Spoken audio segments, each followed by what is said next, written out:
Assalamualaikum warahmatullahi wabarakatuh. Perkenalkan, nama saya Yunita Jila Jalis Putri dengan NIM 23345742.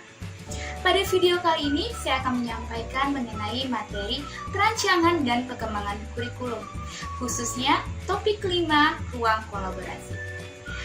Pada kesempatan ini, kelompok kami akan menyampaikan mengenai desain tentang UBD, yaitu tepatnya pada indikator ke-6, yaitu tailor and personalize the work. Baiklah, yang pertama yaitu bagaimana mengakomodasi berbagai kebutuhan perkembangan, gaya belajar, pengetahuan, dan minat peserta didik, sambil tetap menjaga pada arah tujuan pembelajaran. Baiklah teman-teman, menurut saya ada pun cara yang dapat dilakukan, yaitu melakukan asesmen awal dalam pembelajaran. Asesmen ini bertujuan untuk menilai kesiapan masing-masing peserta didik untuk mempelajari apa yang akan dipelajari. Nah, berdasarkan hasil asesmen ini, pendidik dapat memodifikasi rencana yang telah dibuat atau membuat penyesuaian dengan rancangan pembelajaran sesuai dengan kemampuan peserta didik. Pembelajaran ini akan berpihak kepada peserta didik karena dilakukan sesuai dengan tahapan perkembangan kemampuan kognitif peserta didik. Kemudian, cara untuk mengaitkan antara pengetahuan sebelumnya dengan tujuan pembelajaran, yaitu kita dapat mengaitkan fenomena kontekstual tentang pengetahuan yang dimiliki peserta didik sebelumnya dengan materi yang akan dipelajari. Jadi, pengetahuan sebelumnya ini menjadi jembatan bagi peserta didik untuk memahami materi yang akan dipelajari. Pengetahuan sebelumnya ini dikaitkan dengan materi yang sesuai dengan tujuan pembelajaran.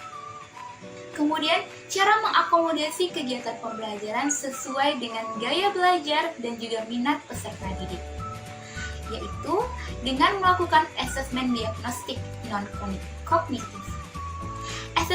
Asesmen diagnostik non-kognitif ini dapat membantu peserta didik untuk mengenali gaya belajar ataupun minat peserta didik.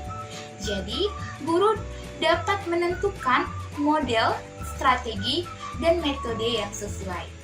Jadi, kegiatan pembelajaran dapat memerdekakan peserta didik dan memihak kepada peserta.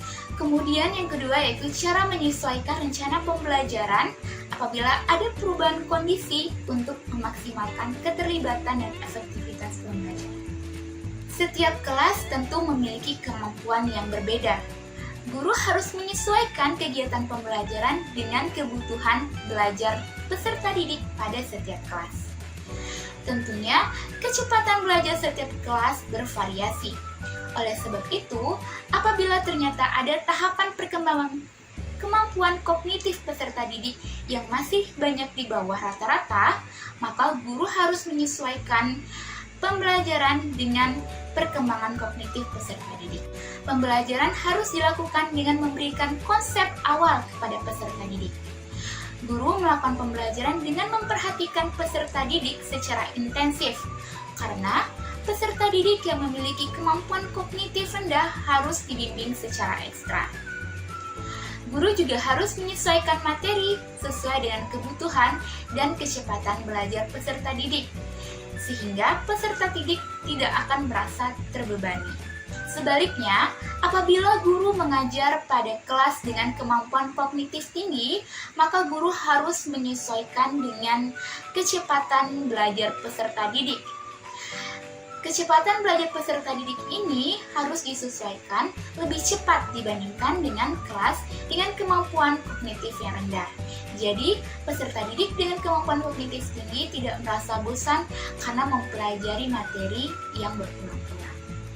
Mungkin hanya sekian penyampaian materi dari saya. Saya mohon maaf apabila ada kesalahan. Assalamualaikum warahmatullahi wabarakatuh.